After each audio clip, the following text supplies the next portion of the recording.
নদীৰ পানী শুকাইছে, চকুৰ পানী বাঢ়িছে। কিবা ধান চান চব চকুৰ পানী লৈ আছে কেনেকৈ খাম মই পঢ়িবৰ মন, কিতাপ নাই, চকু পানী মুচিছে, একো নহয়। আমি দিম যে তোমাক বহি কিতাপ যি লাগে আমি দিম, হ'ব? নাকান্দিবা। ধান ধান কুটিয়া পেলালি কুটিয়াও গ'ল সব টুপি পেলাই ধান লাগাল ধানও সব চলে গ'ল যা তিনটা বিয়াও মানে এতিয়া যিমান কিটাও নাই চকুৰ পানীও পানী, নদীৰ পানীও পানী। নদীৰ পানী শুকাই যায়, চকুৰ পানী নুশুকায়।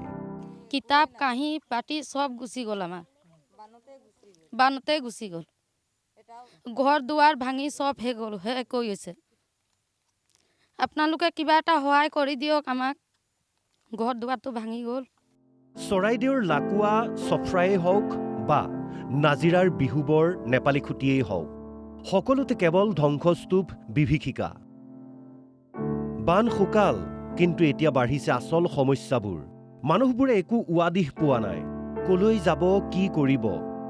আমাৰ দুই সাংবাদিক হীৰক আৰু বিকাশে বিগত কেইবাদিনো ধৰি বান বিধ্বস্ত ভিতৰুৱা অঞ্চলত গৈ বাতৰি সংগ্ৰহ কৰি যি পৰিস্থিতি দেখিছে, যিবোৰ ঘটনাৰ কথা শুনিছে, সেইবোৰে শিয়ৰাই তুলিব সকলোকে। চৰাইদেউৰ চফ্ৰাইৰ ১৩ বছৰীয়া কিশোৰী মনীষা গোৱালা পিতৃ মাতৃ ভগ্নীৰ চকুৰ সন্মুখতেই বানত উটি গৈ প্ৰাণ হেৰুৱাইছিল। আজিও চকুলোৰ সাগৰত ডুবি আছে পিতৃ মাতৃ। তাৰ পাছত গৈ মেলি পিছলি খাল নাই। এতিয়া মই আকৌ একো কৰিব নোৱাৰিলোঁ, ধৰিবও নোৱাৰিলোঁ, একোৱে নাই। মই কি কৰিম? মই চিঞৰিছোঁ আৰু চিঞৰি মেলি ক'ত নাপাম। মানুহ এগৰাকী এটা মানুহ হাতৰি মেলি গ'ল, নাপালে। তাৰপাছত ঢেৰ মানুহ লগালোঁ, তাৰপাছতে তাক বিচাৰি ওলালে আৰু। চৰাইদেউৰ খনাক্ৰান্তৰ দৃশ্য এয়া। বানত সৰ্বশ্ৰান্ত এটা পৰিয়াল, অসহায় পিতৃয়ে কান্দিছে। কণমানি কন্যাই কৈছে, মোৰ আকৌ পঢ়িবৰ মন। কিন্তু বানে কিতাপ, ইউনিফৰ্ম সকলো শেষ কৰি দিলে। কি নাম? অমিলা। অমিলা। কিবা বাছিল নে তোমাৰ?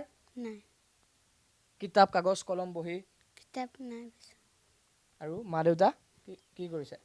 দেউতা কান্দি আছে। কি লাগে এতিয়া কোৱাচোন? কিতাপ। কিতাপ লাগে। আৰু কি লাগে? ইউনিফৰ্ম। ইউনিফৰ্ম লাগে। খাব পাইছানে? কিবা খাইছানে? কি খাইছা? ভাত। ভাত খাইছা? ইয়াতে তোমাৰ মুঠতে অবৰ্ণনীয় পৰিৱেশ। বানৰ সৈতে যুঁজি কোনোমতে প্ৰাণ ৰক্ষা পৰিল। এতিয়া বোকা পলসৰ সৈতে যুঁজি বিধ্বস্ত ঘৰখন ঠিক কৰাৰ পৰ্বত সম প্ৰত্যাহ্বান। এই মুহূৰ্তত ঘৰখন আহি উপস্থিত হৈছোঁ। তেওঁলোকে ৰিলিফ কেম্পত আছিলে। ৰিলিফ কেম্পৰ পৰা আহি তেওঁলোকে ঘৰটোত সোমাইছে যদিও ঘৰটো এতিয়াও একেবাৰে থাকিব নোৱাৰা এটা পৰিৱেশ। এয়া চাওক, বোকাৰ দম এইদৰে। শিবিৰৰ পৰা উভতি অহা মানুহবোৰৰ হাহাকাৰ অৱস্থা ঘৰ থাকিও নোহোৱাৰ দৰে হৈছে। আমাৰ তো আমি ডেইলি হাজিৰা কৰি খোৱা মানুহ, আমাৰ ঘৰ চৰ ভাঙি পিনি শেষ হৈ গ'ল। কেইদিনমান পকালিতে থাকিলোঁ, পকালিতো ভাঙি চিঙি শেষ হৈ গ'ল। আমাৰ থাকিবলগীয়া জেগাই নাই। কষ্টত আছোঁ, ল'ৰা ছোৱালী সৰু সৰু আছে আমাৰ। ইমান সোনকালে বানপানী সোমালে যে আমি ৰাস্তাত থাকিছিলোঁ, ৰাস্তাতো বানপানী সোমাই গ'ল। স্কুলত গ'লোঁ, স্কুলতো বানপানী সোমাই গ'ল। তাৰপৰা পলাই গ'লোঁ কলপ ঘৰতো সোমাই গ'ল পানী। এয়া নাজিৰাৰ নাগালেণ্ড সীমান্তৰ নেপালী খুঁটিৰ দৃশ্য। ইতিহাসে কয়, এদিন ভয়াৱহ বানে ধ্বংস কৰি পেলাইছিল অতি চহকী প্ৰাচীন মহেঞ্জোদাৰো সভ্যতা। নেপালী খুঁটিৰ প্ৰলয়ো মহেঞ্জোদাৰোতকৈ কম নহয়। দুই এটা ঘৰহে বাচি থাকিল, বাকী চাৰিওফালে ধ্বংসাৱশেষ। নেপালী খুঁটিৰ এটা বিশেষ ৰাস্তাত আহি আমি উপস্থিত হৈছোঁহি আৰু দেখুৱাম যে মোৰ পিছফালে আপোনালোকে যি দেখিছে এই স্থানটোৱে হৈছে নেপালী খুঁটি। আৰু নেপালী খুঁটিৰ এইখন গাঁও চাওক, এখন কি সুন্দৰ গাঁও আছিলে আৰু গাঁওখন এতিয়া শেষ হৈ গ'ল। ইয়াত ঘৰ আছিলে, এইসমূহ ঘৰৰ ভেটি আৰু এইসমূহ দৃশ্য আমি যদি চাওঁ দেখিব যে ইয়াত এটা মন্দিৰ আছে, ইয়াত চাৰিওফালে ঘৰ, সকলো ঘৰ শেষ। ইয়াত ভেটিত মানুহ বহি আছে। এখন সুন্দৰ গাঁও বা এক নতুন সভ্যতা গঢ়ি উঠিবলৈ কমেও ১০০ বছৰমান লাগে।